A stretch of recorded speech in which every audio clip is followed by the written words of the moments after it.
The rain had just ceased when Nia arrived at the Sinclair estate, the evening sky a brooding canvas of lingering gray.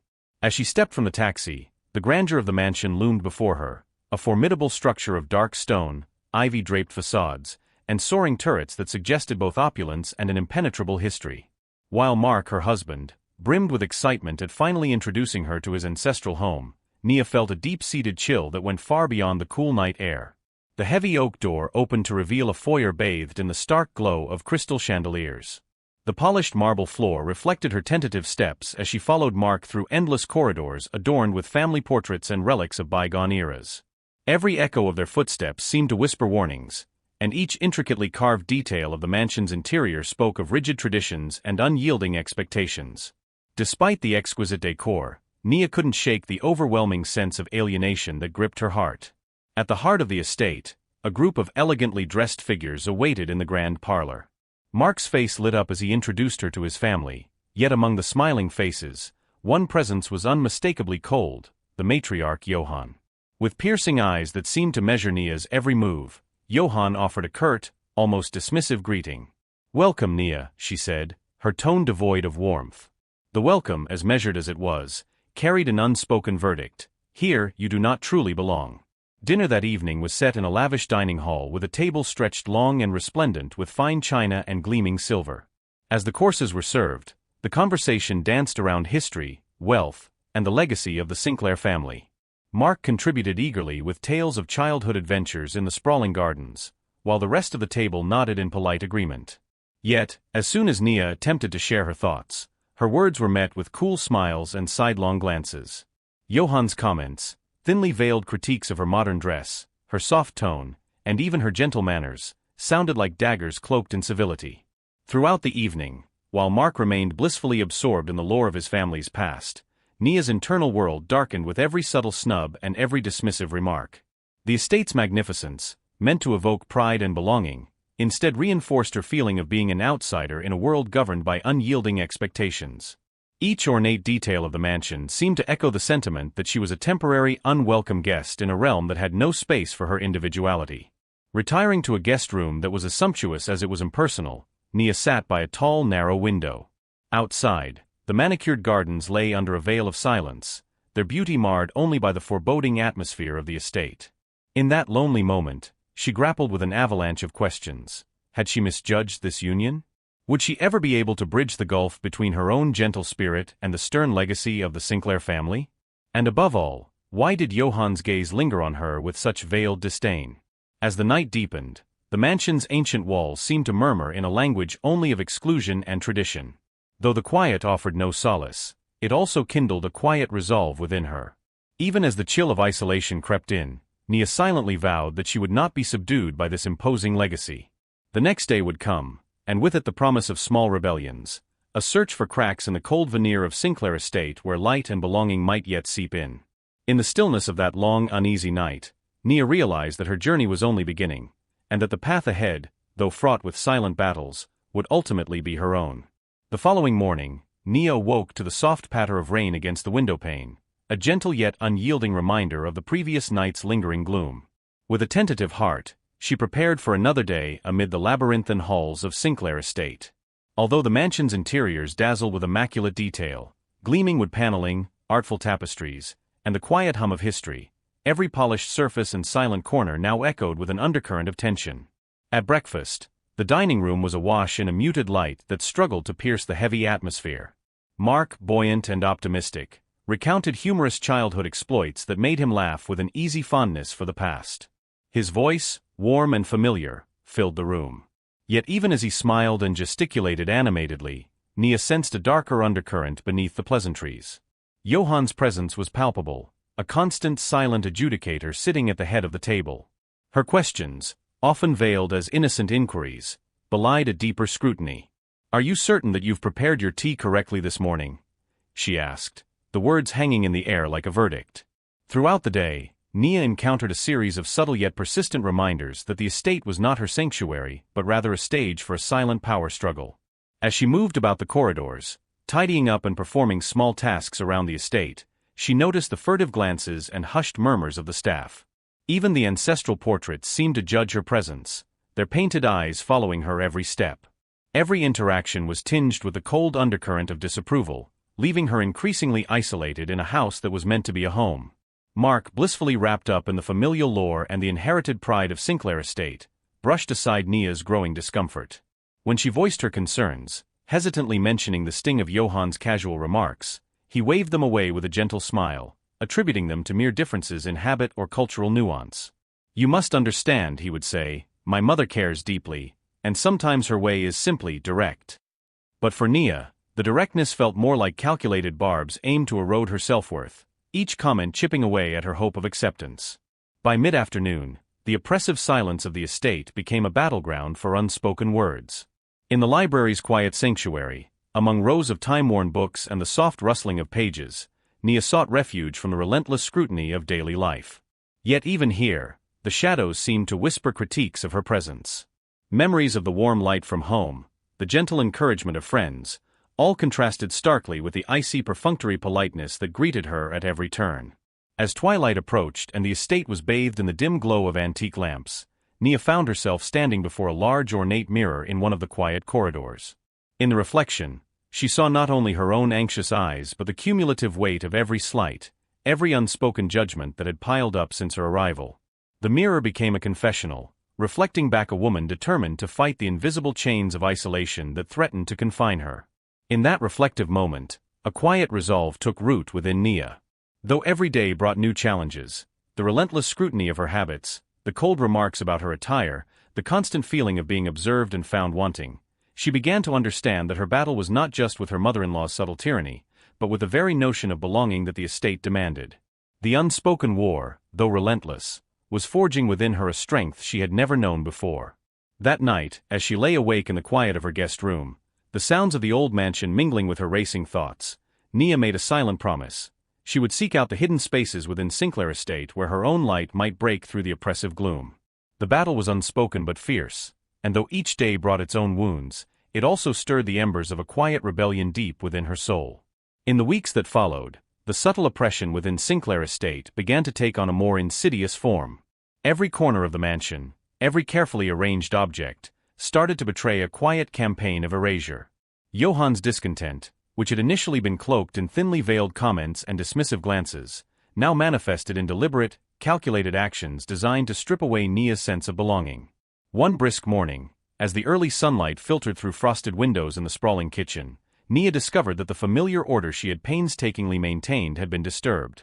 The silverware was not in its usual meticulously arranged drawers. Instead, it lay in a chaotic jumble as though someone had deliberately disrupted the routine she'd grown to depend on. A deep unease settled in her stomach. It was not merely a lapse in housekeeping, this was a message, a silent declaration that nothing of hers was secure here. That same day, while passing through a narrow corridor adorned with ancestral portraits and delicate heirlooms, Nia's heart skipped a beat when she noticed an empty space on the family wall. The spot that once proudly showcased the wedding photograph of her and Mark, a snapshot of joy and promise, was now barren. The absence was not accidental. It was as if someone had carefully excised her very identity from the tapestry of Sinclair Estate. Every time she looked at that bare wall, it screamed an unmistakable message. She was an interloper in a realm where her memories and love were deemed unworthy of display.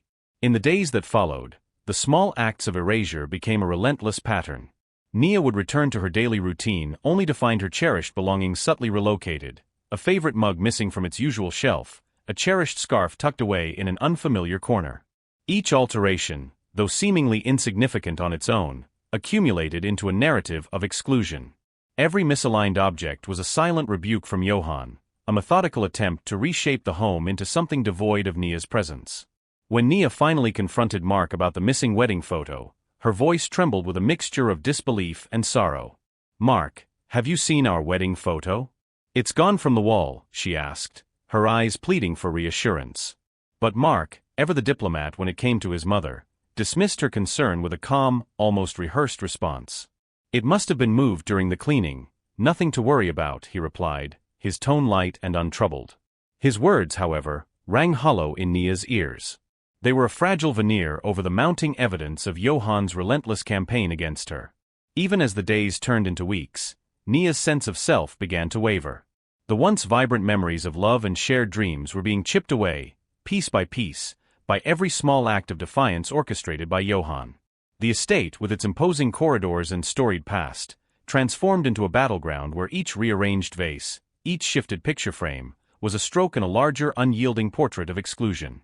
In the stillness of the late afternoon, Nia retreated to the estate's quiet library, a sanctuary lined with ancient books and dimly lit by the soft glow of a solitary lamp. Surrounded by the wisdom of generations past, she sought solace in the written word, but even there, the silence was fraught with the echoes of her own doubts. Each whispered rustle of paper, each creak of the wooden floor, reminded her that nothing in this place was permanent or secure. The very air seemed charged with the unspoken message that her presence was transient, a brief interruption in a legacy that would otherwise remain undisturbed. Yet amid the deepening sorrow and creeping isolation, a quiet determination began to stir within Nia.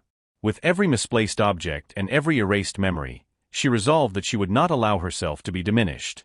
In the quiet rebellion of her heart, she began to reclaim the fragments of her identity, each small act of resistance a defiant declaration that her love, her memories, and her very existence were hers to preserve. Even as Johann's silent war raged on, Nia recognized that these acts of erasure were not the final word. They were merely challenges in a much larger battle for her dignity. That evening, as twilight cloaked the estate in muted shadows, Nia stood before the empty wall where their wedding photo had once hung. In the dim light, she made a silent vow. She would reclaim her place in this home, even if it meant fighting every day against the quiet tyranny that sought to erase her. In that solitary moment, amid the gathering darkness and the weight of countless silent rebukes, Nia's resolve burned brighter than ever. She would not be forgotten, she would not be erased. And one day, the full truth of her worth would shine through the oppressive gloom of Sinclair Estate. The oppressive chill of exclusion had become a constant companion at Sinclair Estate, yet amid the relentless campaign of small cruelties, an unexpected ray of light began to pierce through Nia's darkened world. One cool, quiet morning, as dawn broke over the manicured gardens and the estate stirred to life, Nia woke to a discovery that sent a jolt of both wonder and trepidation through her. She was pregnant. The realization came in a slow, dawning moment. While sitting alone in the modest solitude of her guest room, Nia felt a subtle shift within, a gentle flutter that she could not ignore. In that intimate instant, the prospect of new life sparked within her a fragile hope. Here, amid the cold corridors and under the silent judgment of the estate, lay the promise of a future unburdened by the past, a future that might yet belong solely to her and the life growing inside her. At first, the news brought a tender joy that made her heart swell with cautious optimism. Nia imagined the soft laughter of a child echoing in the halls, a living testament to love that could overcome even the deepest wounds. Perhaps, she thought, this new life could serve as a bridge between the rigid traditions of Sinclair Estate and the modern compassionate woman she longed to be. It was a spark of light in a place dominated by shadows, a reason to believe that change was possible. Yet, as the day unfolded, the fragile hope that the pregnancy had kindled soon encountered a harsh and unyielding reality. Word of Nia's condition did not remain a private secret for long in a mansion steeped in gossip and tradition. Johann, whose gaze had already been marked by a cold and calculating scrutiny, now turned her attention toward the unborn child with renewed intensity. What had initially seemed like a blessing was swiftly transformed into another arena for control. Johann's once subtle criticisms now carried a sharper edge. "You must be cautious with your diet," she insisted one morning, her voice laced with an authority that brooked no argument. "There are risks you must not ignore, for both you and the baby." Every suggestion was delivered as though it were a decree, a command issued in the name of care, but laden with an unspoken implication that Nia was unfit to decide for herself. Each carefully selected article on pregnancy hazards that Johann left on Nia's bedside table served as a constant reminder that she was under a microscope, scrutinized not just as a wife, but as an expecting mother. With every word of caution, the space for Nia's own judgment narrowed, replaced by a strict regimen dictated by someone who believed herself to be the only guardian capable of protecting this fragile life. Mark, caught between his deep-seated loyalty to his mother and his affection for Nia, found himself ensnared in a delicate balancing act. To him, Johann's interventions were nothing more than acts of concern, a legacy of care passed down through generations. "She only wants what is best for you," he would say with gentle conviction, dismissing Nia's quiet protests as mere overreactions.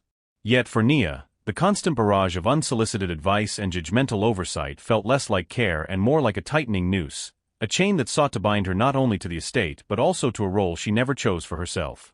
In the rare moments of solitude, as she rested her hand over her growing belly, Nia would whisper soft promises to the life within, a vow to protect and nurture, to create a sanctuary of love in the midst of hostility. The prospect of motherhood, once a source of gentle joy, now became intertwined with her struggle for independence. The child, a living symbol of both hope and vulnerability, embodied the possibility of change, a future that, if nurtured on her own terms, might break the cycle of manipulation and exclusion. That evening, as the estate settled into a hushed twilight and the echo of distant voices faded into silence, Nia sat by a window and gazed out at the darkening horizon. The fragile hope that had blossomed within her was tempered by the relentless reality of Johann's control and Mark's well-meaning but misguided support. Yet in that quiet solitude, Nia resolved that she would fight not only for her own dignity but also for the promise of a future for her child, a future where the light of new beginnings could outshine the darkness of the past. Even if the battle ahead was long and arduous, this unexpected news had set in motion a transformation that would change everything. As the months passed and Nia's pregnancy advanced, the oppressive atmosphere of Sinclair Estate grew even more suffocating. Each day brought new challenges, a steady stream of unsolicited advice, critical glances that cut deeper than any harsh word, and the silent pressure to conform to a legacy that was not hers. With every passing moment, the tightening grip of Johann's manipulation threatened to engulf not only her sense of self but also her ability to make decisions for her unborn child. It began subtly enough. In the early days of her pregnancy, Nia had clung to the hope that the impending arrival of new life might soften the hearts of those around her, particularly Johann. However, what initially appeared as a tentative acceptance quickly mutated into a relentless campaign of control. Johann's gentle inquiries transformed into assertive commands. "Once the baby is born," she remarked one afternoon in a tone that brooked no debate, "it would be best if Mark and I helped you settle everything. After all, you're still learning how to manage these matters." The implication was clear. Nia's capability as a mother, and indeed as a wife, was under constant question. The comment, uttered casually in the middle of an otherwise ordinary day, struck Nia with the force of a verdict. She had envisioned a future where the arrival of her child would symbolize hope and renewal, a chance to create a haven of warmth and love. Instead, Johann's words painted a stark portrait of inadequacy and dependence. With each directive, from the prescribed diet plans to the insistence on following rigid routines, the sense of autonomy that Nia once took for granted slipped further away. Mark, ever the mediator, found himself caught in a bind. His reverence for his mother made him naturally inclined to dismiss Nia's concerns as mere misunderstandings, insisting that Johann's actions were rooted in care rather than malice. "Your mother has always done what she believes is best," he would say softly, patting Nia's hand in reassurance. Yet deep inside, Nia felt a growing emptiness, a silent scream of self-erasure as every decision seemed to be hijacked by the dictates of another. In quiet moments of reflection, Nia would retreat to the solitude of her room, where the gentle hum of the estate at night provided a backdrop for her turbulent thoughts. The walls, once a comforting enclosure, now felt like a prison constructed of expectations and demands. Each carefully planned meal, every minor detail of her daily routine, was now laced with a constant reminder that she was being systematically stripped of her independence. The freedom to decide how to care for herself, and by extension her baby, was slipping away like sand through trembling fingers. Amid the ceaseless pressure, a storm of emotions brewed within Nia. The realization that the very essence of her identity was under siege, slowly, insidiously, kindled in her a desperate need to reclaim control. Yet, each time she attempted to voice her concerns, her words were met with disarming smiles and dismissive reassurances from Mark. The gulf between what she felt and what he perceived widened with every passing day, leaving her to navigate the labyrinth of Sinclair Estate alone. One evening, after a long day marked by an incessant barrage of unsolicited advice and critical remarks, Nia stood before a mirror in her private boudoir. The reflection that stared back at her was one of quiet determination tempered by sorrow. In that moment, she resolved that the tightening grip of control could not define her future. Her child deserved a life free from manipulation and unyielding expectations, and she, Nia, deserved the freedom to shape her destiny. As dusk turned the sky to a deep indigo and the estate settled into a hushed twilight, Nia's inner resolve solidified. Though the forces arrayed against her were formidable and the path ahead shrouded in uncertainty, she vowed that she would not lose herself completely. In the face of a tyranny that sought to erase her autonomy, she would fight to carve out a space for her own voice. A space where she could be both a nurturing mother and a fiercely independent woman. The struggle was just beginning, and though the battle for control raged on within the walls of Sinclair Estate, Nia clung to the belief that the strength of her spirit would ultimately prevail. The morning dawned crisp and clear, a deceptive brightness that belied the dark turmoil churning within the walls of Sinclair Estate. As Nia awoke, her body already beginning to bear the unmistakable signs of impending motherhood, an undercurrent of dread pulsed through her veins. Today, she sensed, would be like no other, a day when the silent battles waged for weeks would erupt into painful clarity.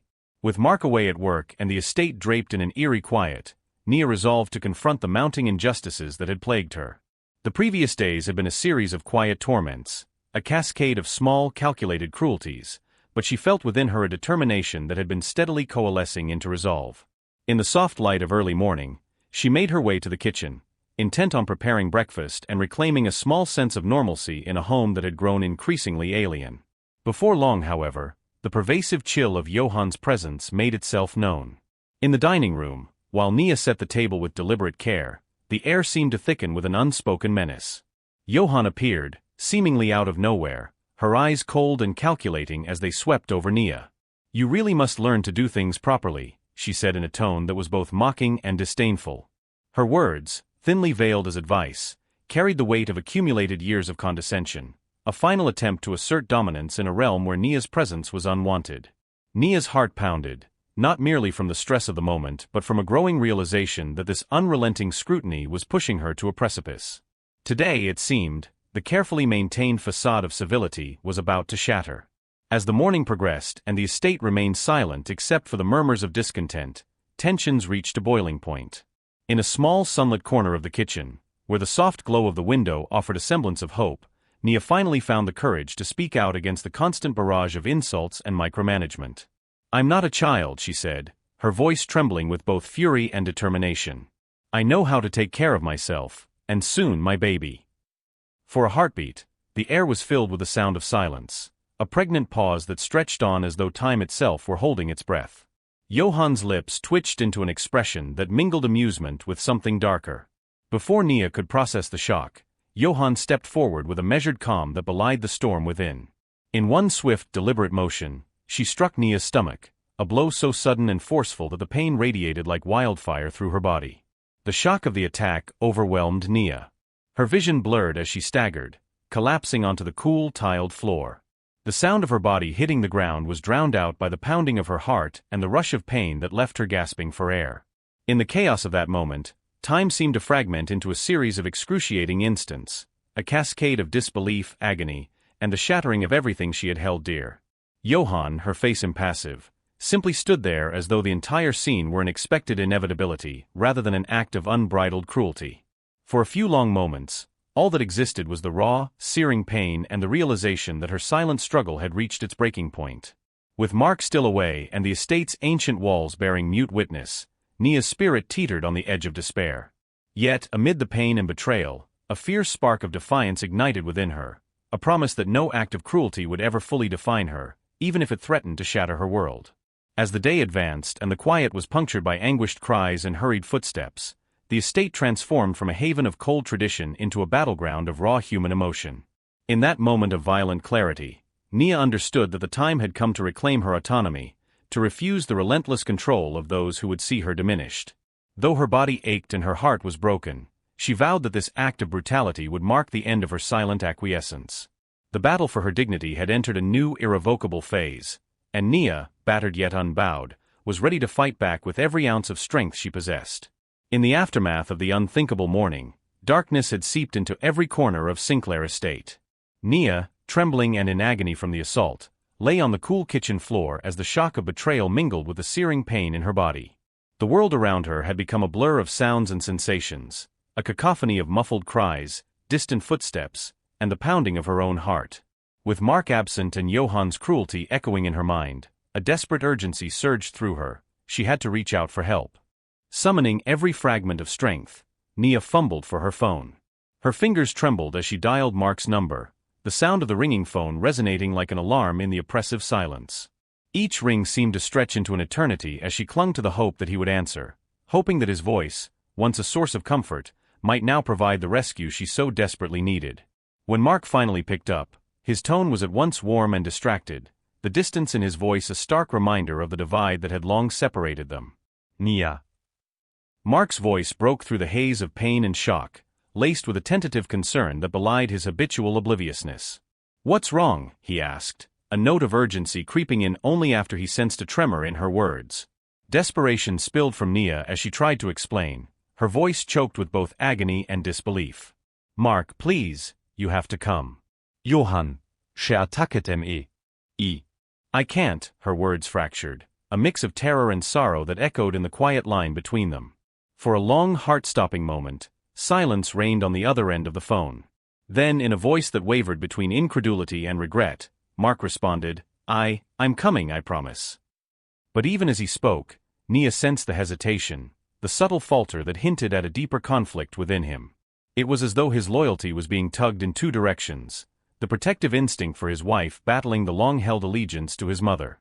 Johan, ever the specter of calm malevolence, interjected with a measured tone that sought to minimize the gravity of the situation. "Perhaps you're overreacting," she said softly from behind him, her voice a poisonous lullaby that downplayed the severity of Nia's pain. Mark's internal conflict was palpable, the thin veneer of certainty cracking as doubt crept in. Torn between the woman he had once cherished and the mother who had shaped his very identity, he hesitated, his responses a mix of denial and reluctant concern. Nia, lying battered on the floor, felt a sinking despair as she realized that the fortress of her marriage was built on foundations too weak to withstand such betrayal. Her call for help had exposed not only her vulnerability but also the deep fractures within their relationship, a chasm marked by silence, inaction, and an unyielding allegiance to old loyalties. As the minutes stretched into an agonizing eternity, Mark finally arrived, a disheveled figure marked by shock and uncertainty. His eyes, wide with disbelief at the scene unfolding before him, searched Nia's face for signs of truth. Yet even as he knelt beside her, his touch was tentative, his questions halting. "What happened?" he whispered, as if the simple act of inquiry might somehow mend the shattered trust between them. But Nia could see the conflict written in the lines of his face, the battle between his love for her and his unwavering devotion to the traditions embodied by his mother. In that harrowing moment, as the reality of her pain collided with the fragile hope of rescue, Nia recognized that something fundamental had changed. The first crack in Mark's faith had appeared, a silent admission that the structure of their marriage was beginning to crumble under the weight of unspoken truths and long-buried resentments. Though the pain was nearly unbearable and her spirit battered by betrayal, Nia clung to the hope that this desperate cry for help might mark the beginning of a journey toward reclaiming her identity. Even as the echoes of Johan's calm dismissal lingered in the background, the battle for her dignity had unmistakably entered a new phase, one where silence would no longer be an option, and where every whispered plea for validation would demand a response. The sterile brightness of the hospital corridors was a harsh contrast to the dim, oppressive gloom of Sinclair Estate. In a quiet room filled with the hum of medical equipment, Nia lay recovering, her body fragile, yet stubbornly clinging to life. The physical wounds, though painful, paled in comparison to the emotional devastation that now marked her heart. With her newborn resting safely in a nearby bassinet, the silence in the room was punctuated by the steady beep of monitors, a reminder of the fragility of existence and the cost of betrayal. Mark arrived later that day, his expression etched with uncertainty and regret. As he hovered by her bedside, his eyes darted between Nia's quiet, pained face and the hospital staff's cautious glances. "Nia, he began, his voice catching on the weight of unspoken accusations. But before he could continue, Nia's trembling hand reached for his. "Mark, please listen," she said softly, her voice steady despite the tremor of hurt that underlay every word. "I need to understand. How can you not see what's happened?" Her plea was not for pity or forgiveness. It was a demand for truth, a truth that shattered the carefully constructed facade of their marriage. Mark's eyes faltered as he searched for an answer. For him, Johan's words had always been a shield, a protective barrier that obscured the harsh realities Nia now faced. "She wouldn't do that," he murmured, as though repeating the phrase might somehow make the impossible real. The denial was a betrayal in itself, a refusal to acknowledge the violence, the cruelty that had invaded their lives. In that moment, Nia realized that the gulf between them was insurmountable. The trust they had once shared was irreparably fractured by silence and inaction, a silence that had allowed Johan's cruelty to flourish unchecked. The hospital room, once a place of hope for healing, had become the crucible in which Nia's final understanding took shape. Each heartbeat, each labored breath, was a testament to the truth she had long known but had been forced to confront with brutal clarity. Mark's loyalty would forever lie with the woman who had inflicted so much pain upon her. As she gazed into his eyes, searching for any glimmer of remorse or understanding, she found only the cold distance of denial. The betrayal was complete, a final devastating admission that the man she loved was complicit in the silent war waged against her. In the quiet aftermath, as the hospital staff busied themselves with routine tasks and the soft murmur of conversations faded into the background, Nia clutched her newborn close. In that tender moment, amidst the sterile beeps and whispered regrets, she realized that the battle for her dignity was one she would have to fight alone. Mark's inability, or unwillingness, to stand up for her had marked the final betrayal, a betrayal that severed the fragile ties of a marriage built on unspoken promises and old loyalties. As dusk crept over the hospital windows and the day's light waned, Nia whispered a farewell to the life she had known, a life defined by silence, neglect, and shattered dreams. In the quiet solitude of that hospital room, she understood that moving forward meant embracing a future unburdened by the ghosts of the past. With her newborn cradled tenderly in her arms, Nia resolved that her journey towards self-reclamation had only just begun, and that from the ashes of betrayal, a new chapter would rise, a chapter defined not by silence, but by the resolute courage to reclaim her voice. Returning to Sinclair Estate after her hospital stay, Nia found herself suffocating under the weight of unspoken expectations and relentless scrutiny. The mansion, once a symbol of Mark's heritage, now felt like a labyrinth of pain and exclusion. Every room bore the silent echoes of cruelty, each meticulously arranged object a stark reminder of the ongoing power struggle that had eroded her sense of self. In the oppressive stillness of the estate, Nia knew that she could no longer remain complicit in a life that denied her both identity and dignity. Late one chilly evening, as the wind whispered through the ancient corridors, Nia wandered into the drawing room. The space, with its somber portraits and heavy draperies, was charged with an atmosphere of resigned despair. Mark, his eyes heavy with unspoken regret, sat in an overstuffed armchair by the fire. Johann, ever the silent sentinel, observed from a distance with a look that mingled satisfaction and cold triumph. The scene before her was unbearable, a tableau of fractured loyalties and silent complicity. Mark's voice, laden with a plea that had long since lost its power, broke the oppressive silence. "Nia, please, let's not make this any harder than it has to be. We can work through this, for the sake of our family," he urged, his tone gentle yet desperate. His words, meant to soothe, only deepened the wound. For Nia, every syllable was a reminder of the years she had sacrificed, her dreams, her aspirations, just to fit into a home where she was never truly wanted. The realization was both bitter and liberating. Staying meant surrendering her identity, her future, to a fate dictated by old loyalties and unyielding control. In that moment of raw vulnerability, Nia made a decision that reverberated through her very soul. "Mark," she said, her voice firm yet trembling with the weight of finality, "I can't stay here any longer. I will lose too much of myself. I can't continue to live in a place where I'm constantly made to feel less than I am." The words, though soft, rang with the clarity of a long-awaited truth. Mark's eyes widened in disbelief, and for a brief heartbeat, silence fell over the room, a silence so deep it seemed to swallow every promise of reconciliation. Johann's expression, a mix of smug satisfaction and icy indifference, confirmed the unspoken reality. This was a battle she had already won in her mind. Mark tried once more to reason with her, his pleas growing increasingly frantic as he implored Nia to reconsider, to give their marriage another chance. Yet, in her heart, she had already seen the irrevocable truth. The moment he chose silence over standing up for her was the moment her love had been mortally wounded. With a heavy heart but a steely resolve, Nia began to gather her belongings that very night.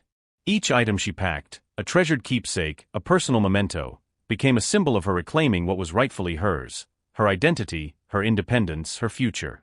The act of packing was both an end and a beginning, a painful farewell to the life that had been marked by betrayal and a tentative embrace of a destiny where she was in control. Outside, the estate's ancient facade stood indifferent as Nia stepped into the cool night air, leaving behind the world that had denied her worth. Every step away from the mansion was a step toward liberation, a departure from the chains of a legacy built on silence and exclusion. As she walked into the darkness, the echoes of her past mingled with the promise of a new dawn. Though the road ahead was uncertain, Nia knew that the decision to leave was the only way to reclaim the freedom and dignity that had long been withheld from her. In that poignant moment, beneath a sky scattered with indifferent stars, Nia's resolve crystallized. The life she once knew was over, replaced by the promise of a future where she would no longer be defined by the cruelty of others. With every footfall, she moved closer to a new beginning, her heart alight with a fierce hope that she could, at last, be true to herself. Under the quiet cover of a moonlit night, Nia made her escape from the suffocating corridors of Sinclair Estate. Each step away from the mansion, each measured stride along the leaf-strewn path, was a testament to her defiant courage. Behind her, the imposing structure stood as a silent witness to years of manipulation, cruelty, and the slow erosion of her identity. Yet, with every footfall, the memories of pain began to recede, replaced by a glimmer of hope that the world beyond those ancient walls might offer the freedom she so desperately craved. In the dim glow of streetlights, Nia retraced the moments that had led her to this fateful night, the countless subtle insults, the deliberate rearrangements of her cherished belongings, and the final, shattering act of violence that had broken her resolve. The weight of the past pressed heavily upon her, but even as tears blurred her vision, she felt an unmistakable surge of liberation. It was as if each step away from the estate unburdened her of the years spent being silenced and diminished. At a small bus stop on the outskirts of the estate, Mark's desperate voice echoed in the distance as he tried, in vain, to call her back. "Where will you go?" he pleaded, his tone a mixture of regret and longing. But Nia, with a steady gaze and a heart fortified by the scars of betrayal, could only whisper back that she did not know yet, and that anywhere would be better than the suffocating prison of Sinclair Estate.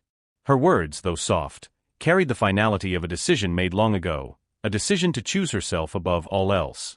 As the bus rumbled away into the night, Nia clutched her few belongings close, each one a small emblem of her reclaimed identity. The cool night air felt invigorating, a promise of renewal and uncharted possibilities. In the silence of that moment, with the estate's haunting silhouette fading into the distance, she realized that the victory was not in the physical act of leaving but in the quiet, resolute assertion of her own worth.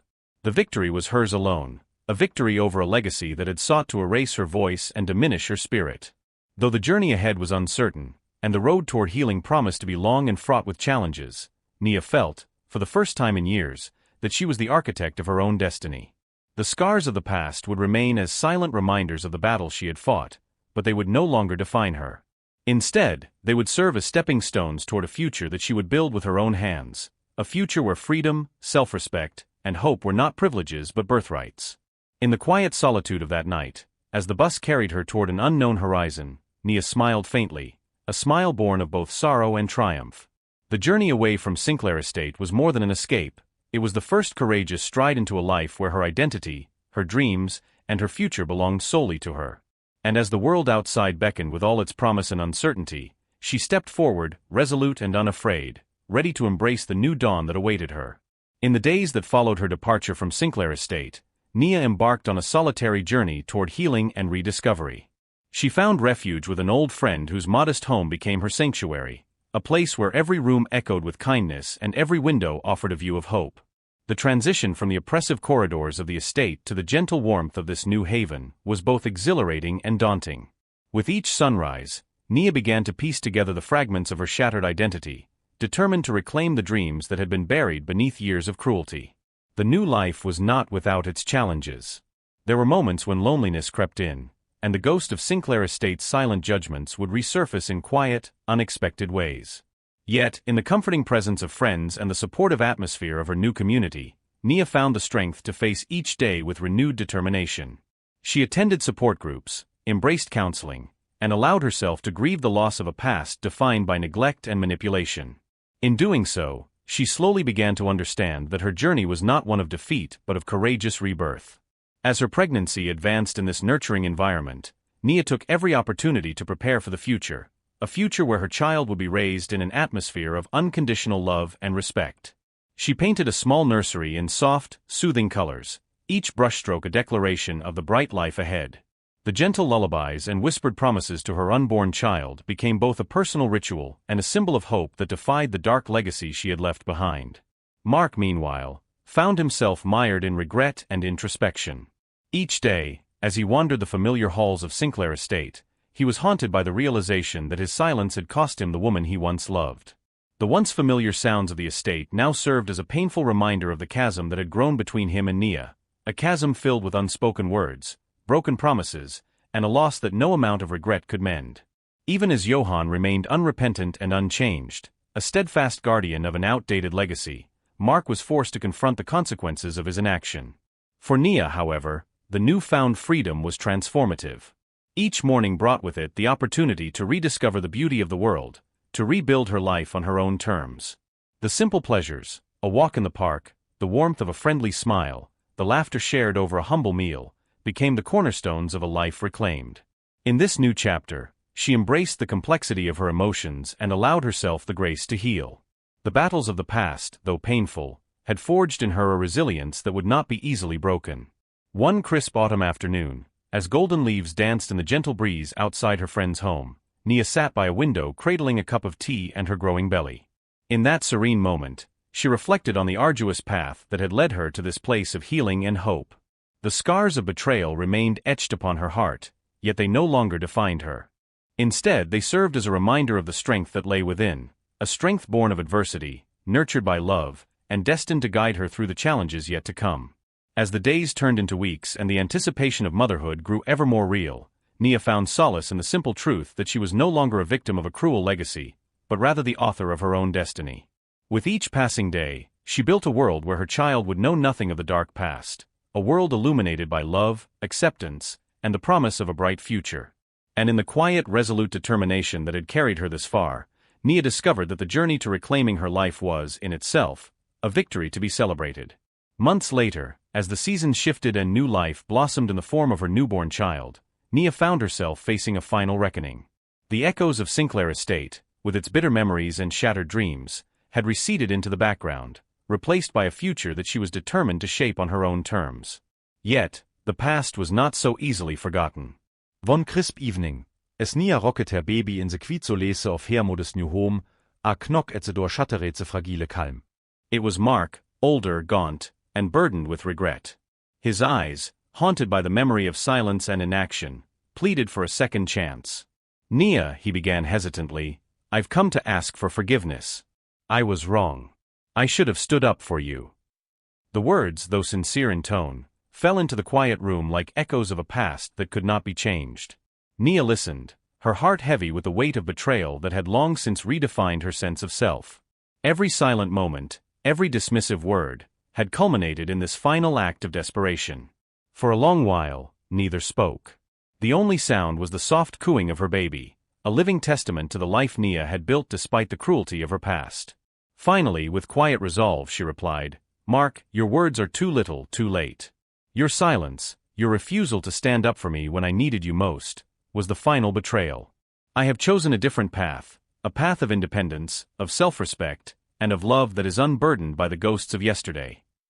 Her voice, though gentle, carried the unwavering strength of someone who had reclaimed her life.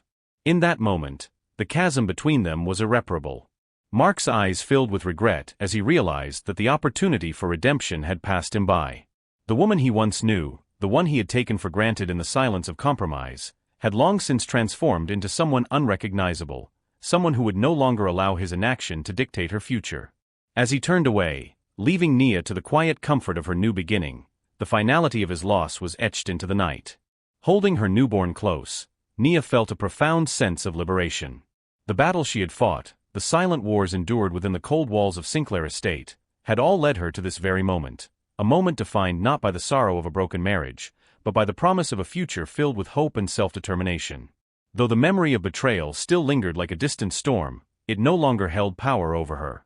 In its stead, there was a quiet joy, a joy born of the knowledge that she had chosen herself, that she had reclaimed her voice, and that her future would be written in the light of her own resolve. As the night deepened and the soft rhythm of her baby's breathing mingled with the quiet hum of the new life around her, Nia smiled through tears of both sorrow and triumph. She had lost a marriage, yes, but in doing so, she had gained something far greater, the freedom to define her own destiny, the strength to rise above the past, and the hope of a tomorrow where love, respect, and true happiness were hers alone. The consequences of silence had finally been overcome by the resounding clarity of her choice, marking the beginning of a future where her voice would echo with unwavering power. Thank you for watching until the end. If you enjoyed this story, don't forget to like the video, subscribe to the channel, and leave a comment with your thoughts. Your support means a lot and helps us create more amazing content. See you in the next video.